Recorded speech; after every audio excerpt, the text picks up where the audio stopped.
In movies, an ending is one of the hardest things to nail, as a good finale needs to accomplish a lot. It must tie all of the story elements together whilst also providing a satisfying end for all the characters, without being too predictable or nonsensical. Big twists, major deaths, iconic images, these films have them all and left a big impression right before the end credits rolled. I'm Sean Ferry for What Culture Horror, and here are 10 horror movies that stick the landing. Number 10, Talk to Me. The premise was incredibly simple. A bunch of teenagers come across a severed hand that grants them the ability to speak to dead people. But what begins as some creepy fun soon devolves into a hellish situation. Oh, those teens, will they ever learn? Protagonist Mia, played by Sophie Wilde, is the one who causes all the trouble, as she leaves the door to the spirit realm open for too long while trying to contact her deceased mother. The end of the film deals with this perfectly, as Mia is left to deal with the consequences of her actions for all eternity. After Mia kills herself in order to save her possessed friend Riley, she is transformed into a spirit and watches Riley and her dad, whom she stabbed in a fit of rage, leave hospital together. Just when it seems like there's a happy ending, Mia is dragged back into the land of the living by a different group of teens in Greece. She is now trapped inside the hand, forced to stay there forevermore. Number 9, Let the Right One In. 2008 Swedish horror movie Let the Right One In stars Carrie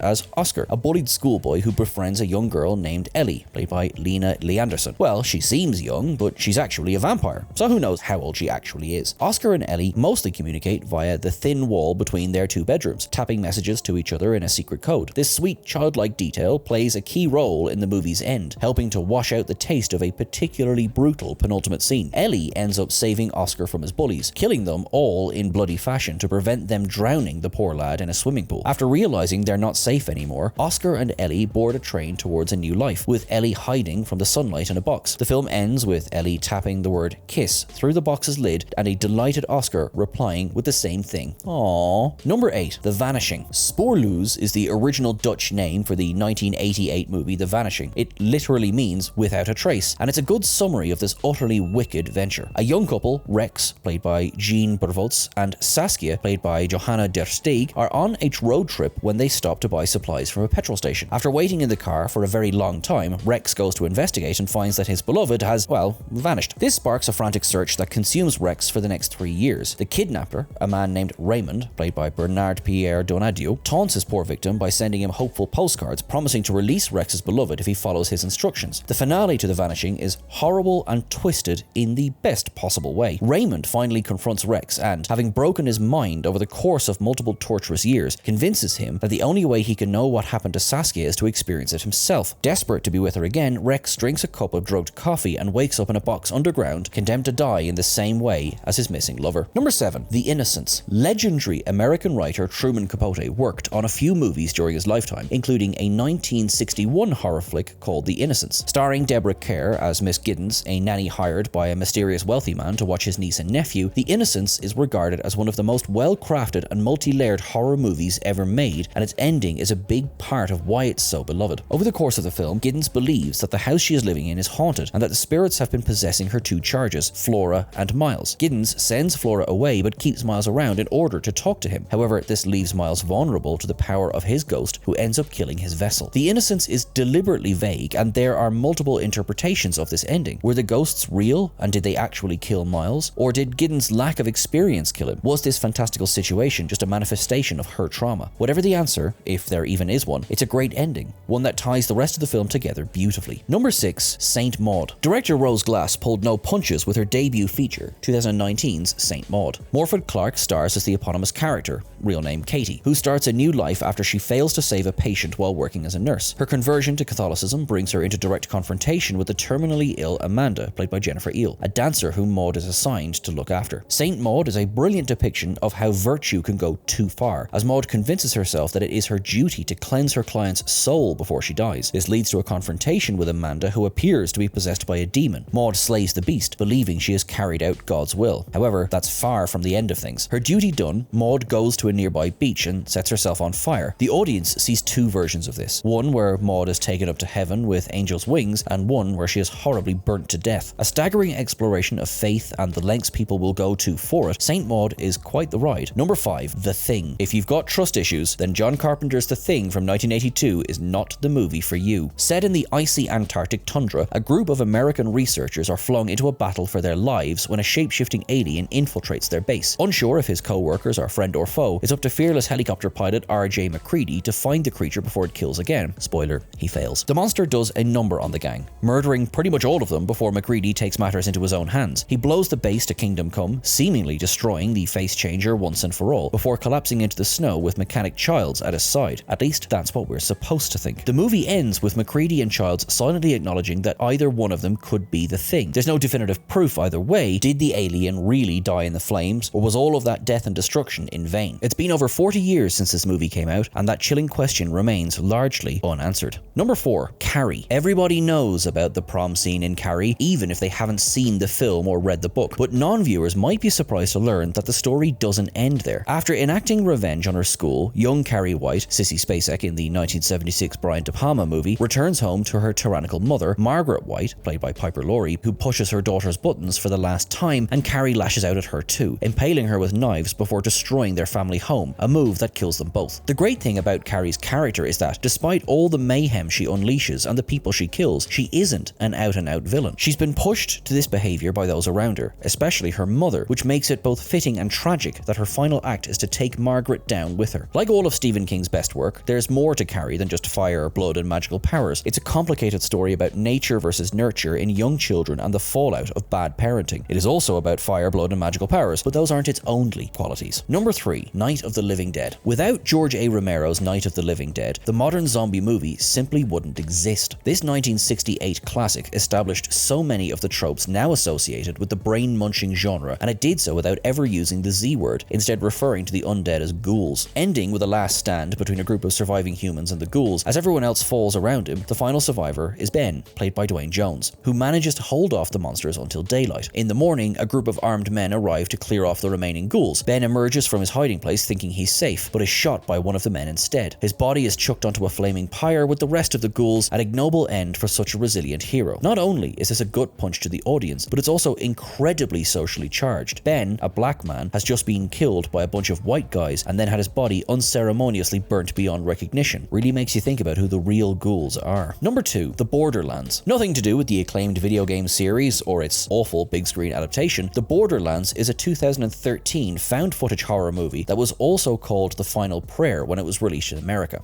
It centers around 3 men who are sent by the Vatican to investigate a potential miracle at an old church in the English countryside. Once they arrive, they discover that the building is actually on an ancient pagan worship ground, which is one of the worst places they could have possibly put it. After an exorcism goes wrong, 2 of the men go into the church's basement after hearing human voices. They follow the sounds through a small tunnel before realizing that it isn't a tunnel at all, it's the digestive tract of an enormous creature living beneath the earth. This is a fantastic twist. It genuinely comes from out of nowhere without disrupting the flow of the film, and the screams of Deacon and Grey as the beast begins to digest them will stay with you for the rest of your life. Number 1. The Wickerman. Robin Hardy's incredible 1973 film The Wickerman hinges so much on its ending that you should definitely avoid listening any further if you don't know what happens. Got that? Good. You have been warned. When police officer Neil Howie, played by Edward Woodward, investigates the disappearance of a girl on a remote Scottish island, he finds that the residents have abandoned Christianity in favor of an ancient Celtic religion. Howie, a godly man, dismisses what he sees as the islanders' backwards ways, but does so at his own peril. Howie believes that the islanders are going to sacrifice the missing girl to their gods by burning her alive in a giant wicker statue. However, he realizes too late that the girl was just the bait and that the intended offering is actually himself. The movie ends with Howie being burned alive inside the Wicker Man as the pagans sing cheerful songs around him, hoping that his death will cure their barren soil. Howie's faith blinded him to the danger he was in, and his arrogance and ignorance come back to bite him and then some. A terrific ending to a fabulous film. That's everything for our list today, folks. Thank you so much for watching along. You are awesome, and if you were stuck inside a big burning Wicker Man, I would do my best to save you. I have been Sean Ferrick. You can follow me in the various socials at Sean Ferrick, and make sure you're following at What Culture Horror as well. Thanks very much. Bye.